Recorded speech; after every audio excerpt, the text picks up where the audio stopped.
Good Saturday morning. And where are the pups? Wow. You know what? I think it snowed. It did. We got more snow again. Wow. This is the snowy time of year. So good Saturday morning to all those that watch my channel as I bust my ass coming off these steps onto the snow. And yikes, right? That could be pretty bad if I came off those steps, man. And here we are, it's a Saturday morning, and there's the puppies. I let them out to go to the bathroom, and goodness gracious. So what did we get, about an inch, 2 inches of snow? Isn't that something? So 'tis the season to be snowy. So here we are. It's the Saturday morning trash run. And I need to get the Jeep Gladiator up there to the dealership and get some oil changes. Here we are. Good Saturday morning there.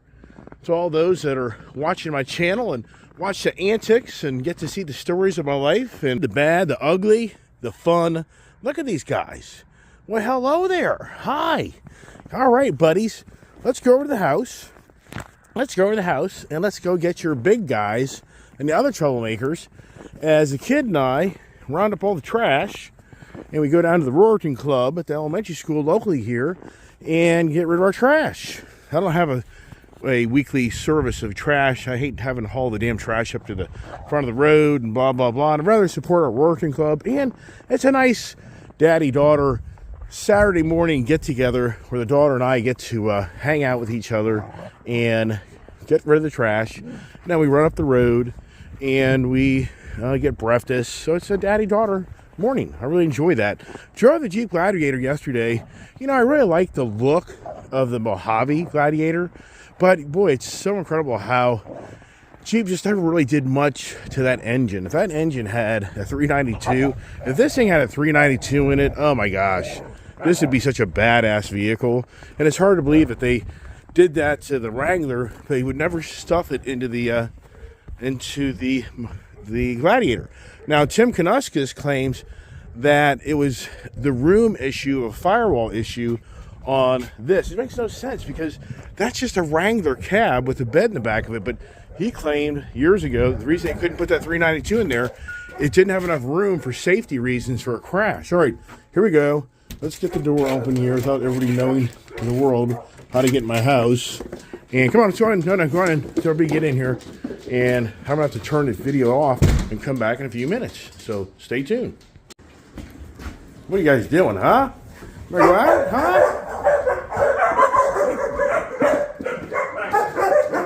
Oh, it's a shit show, isn't it? All right, Pop. That's like, is everybody accounted for? 2, 4.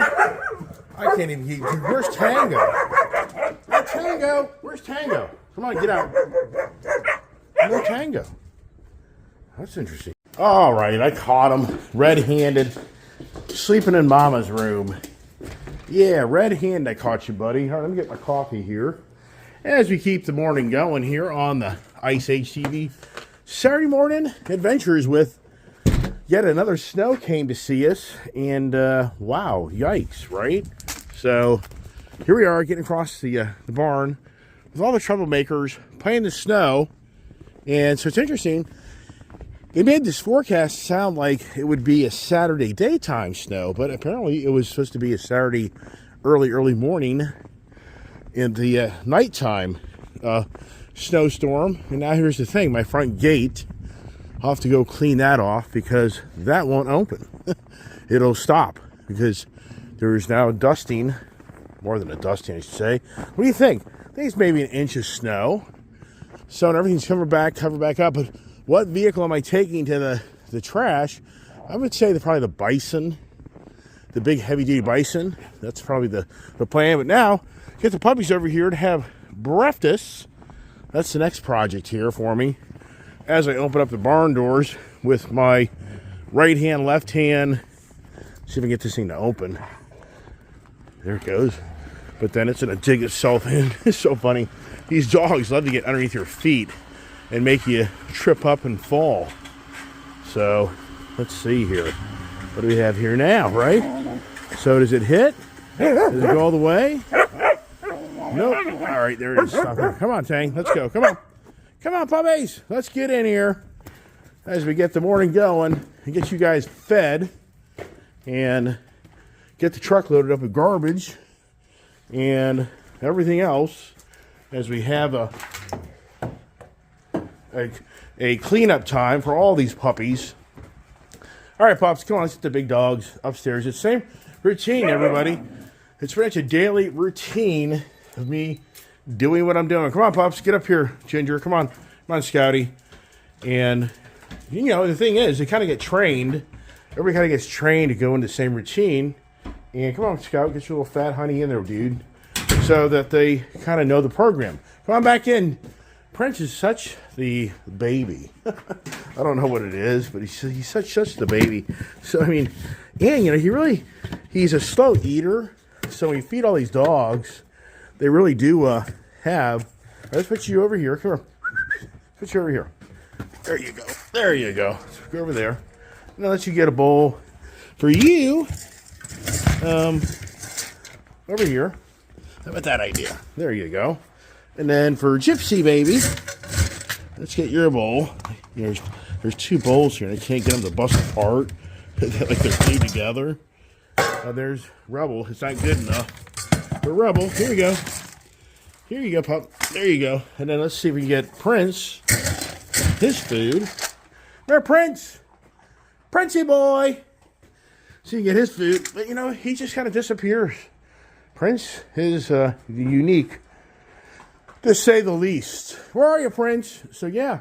And some people think that he's too skinny, but he does eat, so you don't always see it on the video here. And for the most part, you know, the dogs, I don't know. Rebel, I haven't really been standing over him, per se. So Rebel's been seeming to behave, but they're playing musical bowls on who gets what food. I mean, it's funny how they play musical bowls. Look, they play Switch. Who would have thought of that, right? Come here, Prince. And where did I put Prince? Here, Prince. Here, boy. Here's your bowl over here, buddy. Come here, Prince. There you go. There you go. All right, good boy. You know, what's your problem? Yeah, look at that. So they all are now, all these bowls are separated. So who'll be the first with the attitude, right? No. So it's Rebel kind of going to everybody's bowl, or is it? Oh my goodness. So far, I mean, we haven't really had anything blow out lately, but a lot of those out there watching my channel claim as they get older, they're going to kill each other. So I don't know. It's just kind of weird. I've raised dogs my whole life, and I've never had this strict training. I've never gone through all this radical stuff that people tell me to do. And I guess since these are German Shepherds, they're going to be the killer dogs that kill each other, I guess. But all my other dogs, for the most part, with the exception of Kiefer. Now, Kiefer was trained to be an attack dog. I mean, just so you know, Kiefer was totally trained out of the gate to attack things. So Kiefer was a whole different type of German Shepherd. And he really came from a family line that, for those who are new to my channel, Kiefer was a really cool dog that we lost at a very young age. A little over about a year and a half old, and he was so much fun to play with for me, but he would wear your ass out because all it was ever about was the ball. The ball, the ball, the ball. Always wanting the ball, and it drove you nuts half the time, but he was such a character wanting to chase the motorcycles and dirt bikes and ATVs, but he just is so weird. Like, we hang out here in the evening, or even in the afternoon. It's interesting how these dogs have so much more of an awareness and like a watchdog type of personality. Kiefer didn't have that. Kiefer was always fixated on finding another ball or finding something to chew on and then bringing it back to you. And it's just, and that's what Julie and I have been noticing more with these German Shepherds. They seem to be much more of the protective, you know, keep an eye on things, what's going on around us. Julia claims when she works out in the field with Gypsy and Prince, that they're very tentative in the car. When she gets out of the car, they're sitting up and they're watching, especially Gypsy. Gypsy's very attentive, and she starts barking at, let me get the dogs some water here. It's all frozen up. Filled it up last night. This here, pup. Let me see if I can break this out for you. Here. Nope. Can I? Yeah, I did. Yeah, so I broke it up. So So it is interesting. So how much, and then Kiefer was out of the gate just so aggressive towards Ginger. So we haven't seen that type of personality in these type of German Shepherds. And I think many would agree, these are just, your house pet German Shepherd. These are not the more radical, like the Malinois type of dog. I wouldn't get one of those. For the record, I don't want anything to do with really, truly highly aggressive dogs. And the only reason that we ever even got Kiefer was because I lost one of my long-term employees for my company that worked for me for 12 years. I got to get my coffee here. And so I think I'm going to do, I'm going to start my truck. So I think that would be a good idea, wherever the hell. I put the key, start the truck up so it starts getting warmed up. And that way, it's nice and warm. And these guys can't even know to, jump in the truck and go for a little ridey. They kind of like that. See that? They're already becoming like truck riding dogs. And the Bison, the way it's set up, it's such the good setup on the dogs in the back. But going back to Kiefer, so when a guy left my company, Julia's going to school, and she just wasn't really happy with the school she was going to in college. And she eventually raised her hand, and she wanted to work for me. And I didn't push that, because when she was going to college, she had a schedule where she could still work for me a few days out of the week, but not full time. But she just really got kind of, I don't know, she just didn't really taste college. So we decided we'd take a time out and she'd come work for me, and what she did. And I prayed for a miracle every day of my life that somebody would eventually come and eventually replace Julia, because I didn't really want to expose my daughter to the business I'm in, because it's a very challenging business, especially for a woman. Being by yourself out in the field, working on your own in all types of areas that I live in, the good and the bad. And so I've been doing this for 30 years, so I know the riffraff, I know the good places, the bad places, I know what goes on in the field. So for Julia, I then became focused on, we need to get a guard dog for Julia, and I just thought to myself, maybe a German Shepherd would be a good dog for her to have, so that she could have a companion as she rides around, and the German Shepherd's presence would then, scare off those, especially men, that would want to come up and try to hit on her, which they did. That was a big challenge. And so where'd they all go, right? Who the heck knows where they all went? But I know the trick here is, if I get my four-wheeler started, they all come running. It's no lie. They're trained for those four-wheelers. So here's Gypsy. What are y'all doing? Where'd y'all go? So anyway, my wife was totally against us getting another dog, and I was really adamant about how Julia really needs a dog to be with her when I'm not with her working, and that way I feel better about her having safety. So it was just ironic that we're in Tennessee, and we met this the Shepherd Works, Amanda, who's a professional German Shepherd canine trainer that trains attack dogs, and we end up getting Kiefer for Julia's protection dog. Come on, pups. But the reality is, Kiefer really never was like that. He never really molded into being the dog that when Julia would be out in the field, that he would actually get up in the car seat, look at, actually watch what's going on around him. So it really wasn't really what we thought it'd be. All right. So the guys have all blasted off. Come on, pups. I gotta go start the four-wheeler, because now it's the game of hide and go seek with the puppies. That's what it is, hide and go seek. So they're all now running amok, and I'll have to get my four-wheeler on to get them to hopefully come wherever they are. Let's see if we can get her going on a cold morning. Now listen to this thing. Come on, baby. Come out to Honda. Come on, puppies. Come on. So now, I really have no idea. There they are. See that? Isn't that funny? So I've trained them to come back when the four-wheeler is on, because they want to chase the dogs. Come on, puppies! So isn't that interesting? Have I got that kind of down?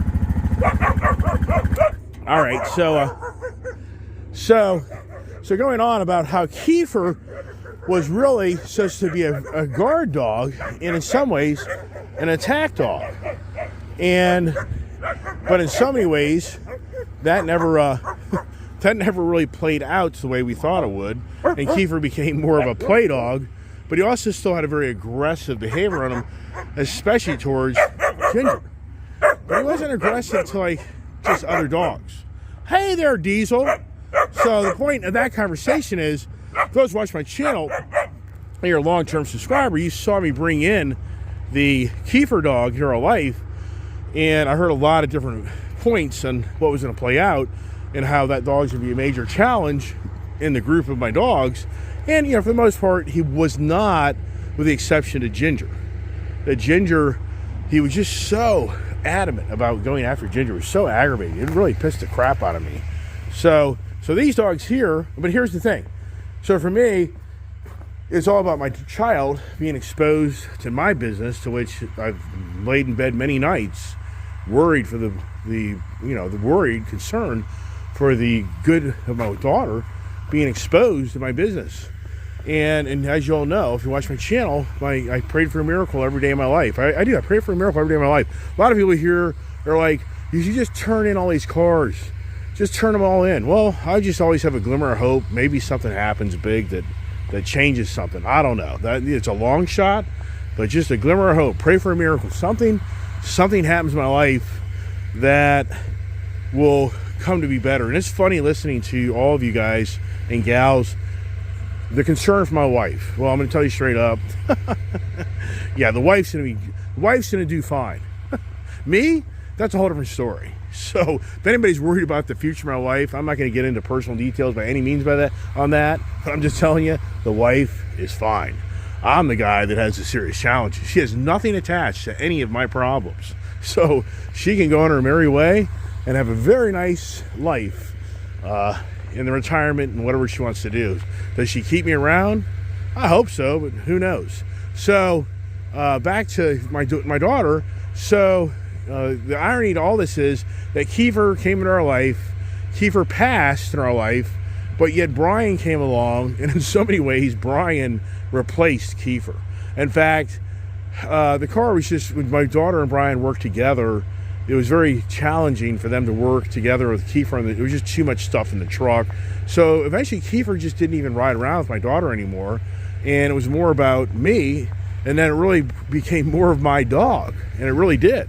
And my daughter, had more time with Brian than Kiefer, so everything changed.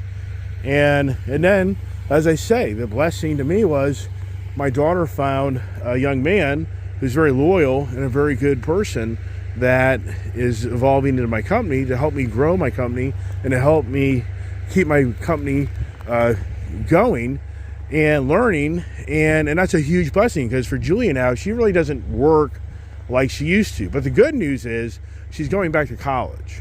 So she's now enrolled to be back in college. So my daughter now is going to go back to school, and which my wife and my mother-in-law are extremely happy, and I am too. I was just really telling Julia, it's only to your advantage to continue to learn.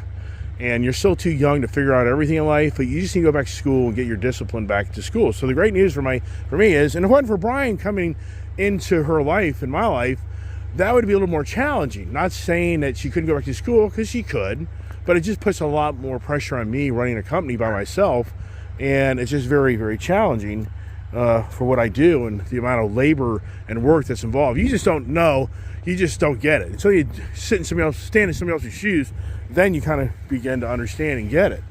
And so here we are with all that going on, that I go out and buy a bunch of puppies. And for me, these are the play dogs that will just keep me entertained. And that's kind of what they are. They're not going to be any type of service dog. They're not going to be trained to be attack dogs. They're just going to be the pet German Shepherds. But I'll get this. My brother, Axel and Luna, escaped out of my brother's yard yesterday. So if you watch the videos of us being down there in Florida, my brother yesterday let his dogs out in the morning, and he went back to bed because he has a whole fenced-in backyard. Well, unbeknownst to him, the city of Oldsmar cleaned up the back part of that park running up to his fence, And by cleaning up all that debris around his fence, they made an area for the dogs to escape. So apparently yesterday, my brother's good friend Mark found Luna and Axel just running up and down Lafayette Boulevard in the middle of the median. So, and my brother, so my good friend Mark, who's down there, a cool guy, that's a few doors down from my brother, he literally found the dogs and brought them back to my brother, and then my brother patched up the hole in the fence. But oh wow, isn't that something? Yeah, how'd you like to wake up and your friend's banging on the door holding your dogs in his arms saying, hey man, your dogs, they've been running amok in the neighborhood. And unbeknownst to my brother, he's sleeping and thinking everything's cool and they're in the backyard. So there you go. All right, lots of conversations, lots of things going on. The Ford Raptor Ranger came in, and it came in. I have 7 days by Ford's policies. It hit the dealership's lot yesterday, so I have 7 days if I was to try to pull off a deal in that truck. It will never happen. And why would I do it? So can't see that ever populating. And then those that are kind of calling me out on, get rid of this car, it kind of cracks me up how nothing's perfect in this world. But I guess a lot of people have lived a life of perfection. I don't know. That hasn't been my story. I've had a lot of hardships and a lot of challenges in my life, and I've always prevailed. It hasn't been easy. Has it been sick to your stomach? Have you lost sleep? Have you lost friends? Have you lost relationships? Of course. That goes on in life. I've gone through it. It's hell. It's like going through hell. But for me, it's just about having let go of too much debt. And the thing is, at the end of the day, the car companies have brainwashed people that you're a bad person if you buy a car and you can't afford it and you have to let it go. Yeah, people have brainwashed that. It's incredible on how in the car industry can make these profits all off of you, and then the vehicles proportionally devalue, proportionally for them to be able to get them back, to be able to make more money on them on a used side than a new side. And then you're the guy that takes the hit financially on buying these things, but then when you can't afford them, you have to go back, you still have to pay for it. So it's not like these things that are disappearing that, oh poof, now I just screwed Ford Motor Credit and they're not going to chase me for deficiencies. Well, who cares? Who really cares? So what? So you wipe out 40 grand a month in car payments and you pay 10 grand a month in deficiencies for a year, and then you're done. You're over. Come on there, Diesel. So, so I just operate differently. Most people operate, as you can tell. But hey, this is pretty cool. I'm still on these 2 propane tanks. So this propane's going a lot further than I thought it would. And it's toasty warm in this camper. It's so nice and warm. It really is. All right, that's it. I got a lot going on. And on video, I could talk all day. Can you tell? So everybody has a blessed day as we get the truck warmed up, get the truck, and I'm going to try to get the Jeep up, get the service done on it. And there's always another adventure. And yes, there's many more stories for me to share with you, but that's another day. So God bless. Have a great Saturday.